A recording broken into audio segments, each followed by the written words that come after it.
About a year ago, I made a short video about velveting, which is a technique we use to tenderize tough cuts of meat. It's one of my most popular videos, and it's also one that people ask most questions about. So today I'm going to show you this velveting technique again, but in more detail to hopefully answer all your questions. I'm Michael Lau, you're watching Chow with Lau. Let's do this.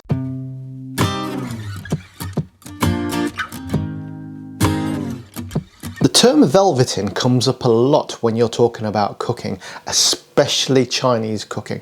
Now, I don't know for sure if the Chinese people invented it, but I do know that we are responsible for making it really popular. Every time we talk about Chinese takeaways and restaurants, it always tends to involve some form of velveted meat.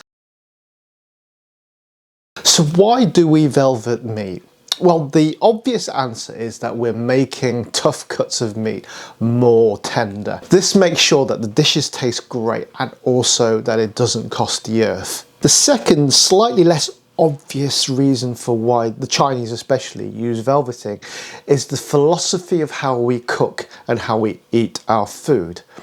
As most of you will know if you come to this channel, a lot of Chinese cooking is done by stir frying, and that means quick, fast, tasty food. Now, to enable stir frying, all the ingredients must be cut into similarly shaped and sized slim slices, the vegetables, the meat, everything, because then everything comes together.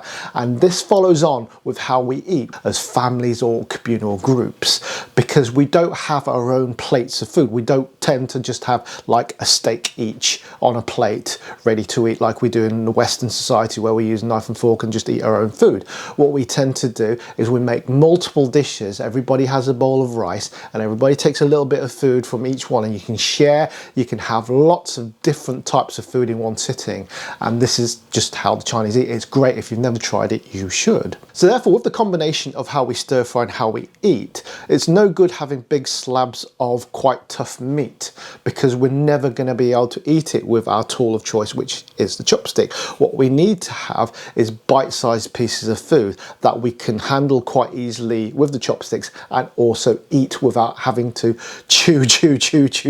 So therefore, velveting is great for dealing with meat. Even if you're using good quality meat, when you're stir frying, it isn't going to be as tender as maybe you want it to be. If you're just going to pick it up and eat, you want it to literally melt in the mouth. So therefore, velveting is great to facilitate this. And not only do we use it on the obvious meats like beef and pork, you can use it on chicken and seafood. Every little helps. I always love it when you learn about these different cultural values and philosophies, which lead to different ways of doing things. Like eating is common to all of us, and yet differences in cultures make it a very different experience. That's great because we can connect as different peoples through something as simple but as important as food.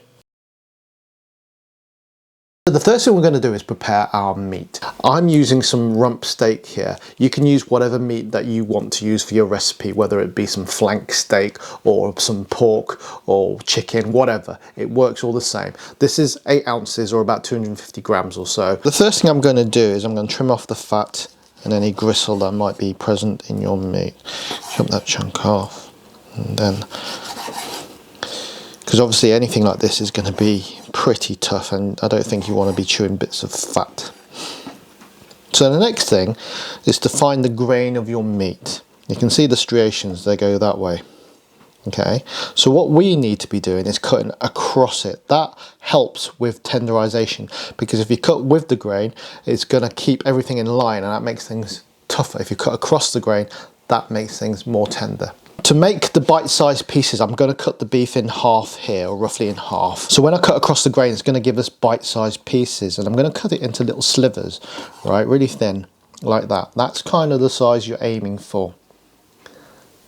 Okay, that means it's going to cook really quick, along with all your pieces of vegetables or whatever you are going to be stir-frying your meat with.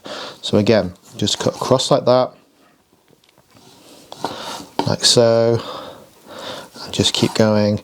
The great thing about this is, with one 8-ounce piece of meat, we're actually making many bite-sized pieces, which means this can actually feed a few people I'd say an 8 ounce steak is good enough for between 3 and 4 people, depending on how many dishes you're having, depending on appetites, depending on what size of dish. You can obviously add more vegetables to make a bigger dish.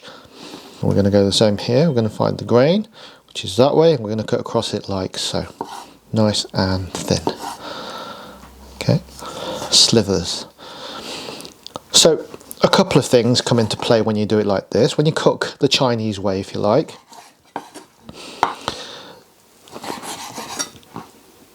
first of all, you're eating less meat.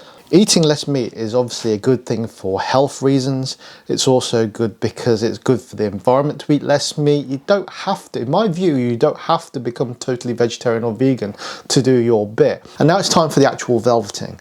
And what I like to do is marinate the beef at the same time to give it some flavor. And the classic Chinese kind of marinade I'm using today is about a teaspoon of sesame oil,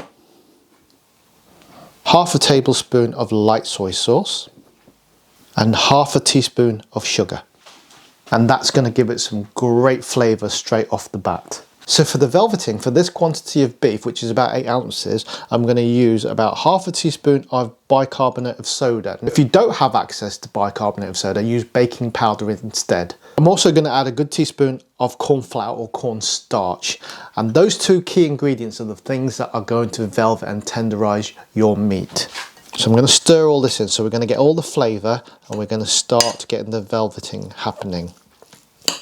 You can see straight away that the texture is starting to change and the colour will change as well. Now I would set this aside for between half an hour and an hour, but you can leave it in the fridge overnight if you want. So whilst I'm just stirring this in, I'll answer another one of your questions.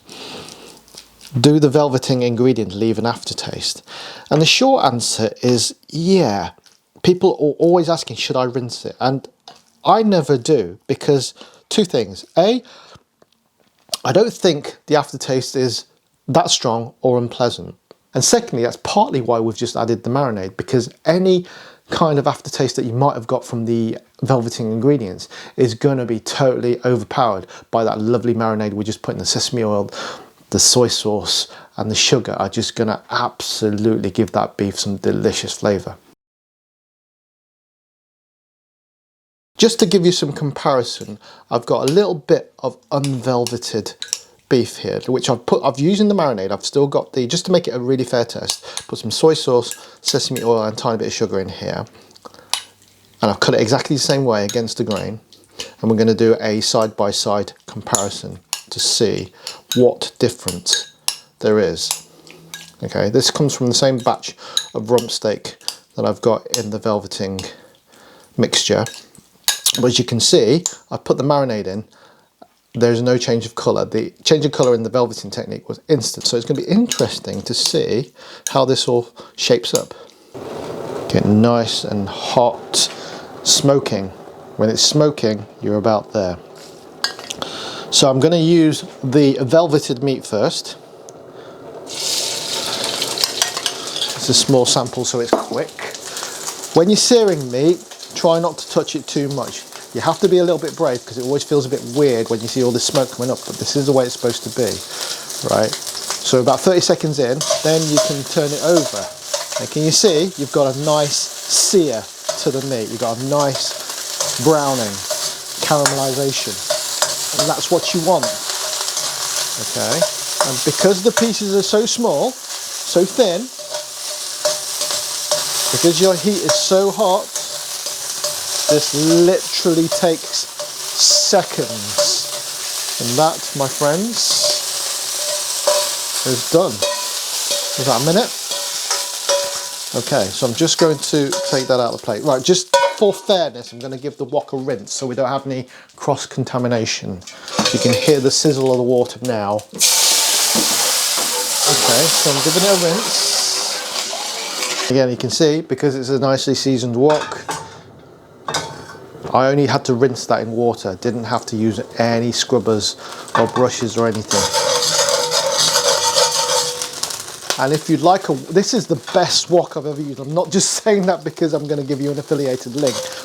My wife bought me this for our anniversary present last year, and it is amazing. The only thing I don't like about it, well, I said don't like about it, the only thing different about it is it's big, which is actually a good thing because it retains its heat better. So it's heavy, okay? So if you haven't got that much strength in your wrist, then it might be a problem. But apart from that, it is a dream to use. It heats up so quickly, holds its heat so well, and it cooks fantastically, and nothing really sticks. It's like it's non-stick. Okay, and if you want to get this particular wok, there's a link in the description below.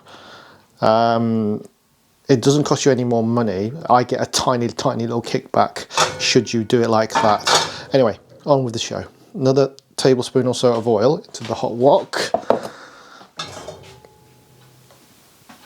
Give it a swirl round. Make sure it's steaming, smoking hot again.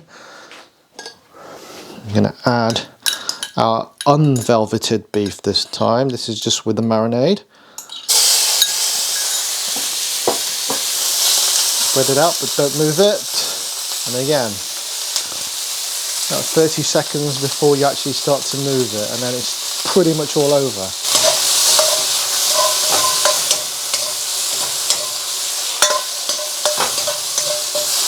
There you go, done. What's that, a minute? Again. Now, even if you're not into velveting, that kind of cooking's gotta be good, right? Gotta be good.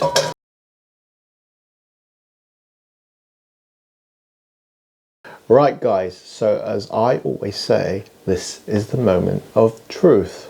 Okay, so I'm going to start. This side here is the unvelveted meat, and this side here is the velveted meat. The normal bits of untreated beef or unvelveted beef are slightly different colour to the velveted meat. You can see there's a slight difference in texture as well visually. Let's see what it's like in the mouth. So again, this is the essence of Chinese cooking and eating. Can you eat it with a chopstick? Right, so this is the unvelveted meat. Which isn't bad. Which indicates that that rump steak was actually quite tender. That's not bad. There was a certain amount of chewing required, which is what you'd kind of expect. Let's pick up a piece of velveted meat.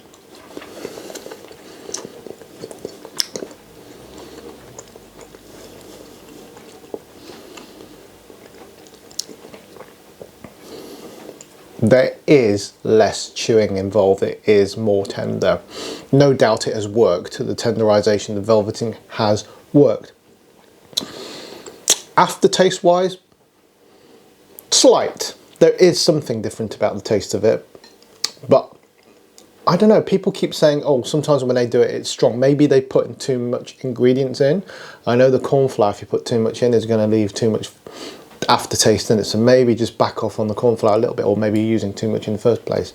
I'm using a teaspoon for this recipe for 8 ounces, so you can extrapolate that. I'm going to go for another piece of normal meat. Yeah, again, it's not actually bad. So yeah, there's no doubt about it, this is softer.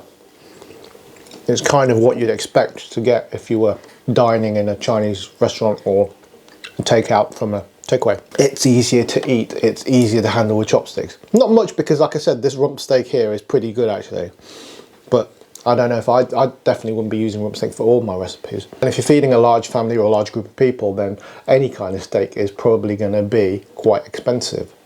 So guys, so that's my more in-depth guide to velveting. I hope that's really helped, and I hope it's answered some of your questions. If you do have any more questions, however, please leave them in the comment section below. And as the term suggests, leave any comments, what you do, what you like about it, what you dislike about it, or how you might do it alternatively. I'm all ears, happy to engage in conversations. That's what makes this so much fun. Anyway guys, thanks for watching. I hope you've enjoyed it, and if you have, please leave me a like and subscribe if you haven't, and share this video to anybody you think might find it useful. And I'll see you in the next one. And don't forget, I've got a Patreon page. You can contact me directly if you become a Patreon. I answer all my messages on Patreon. I'm at your full disposal, within reason, on Patreon if you become one of my patrons. See you next one, guys. Take care. Bye.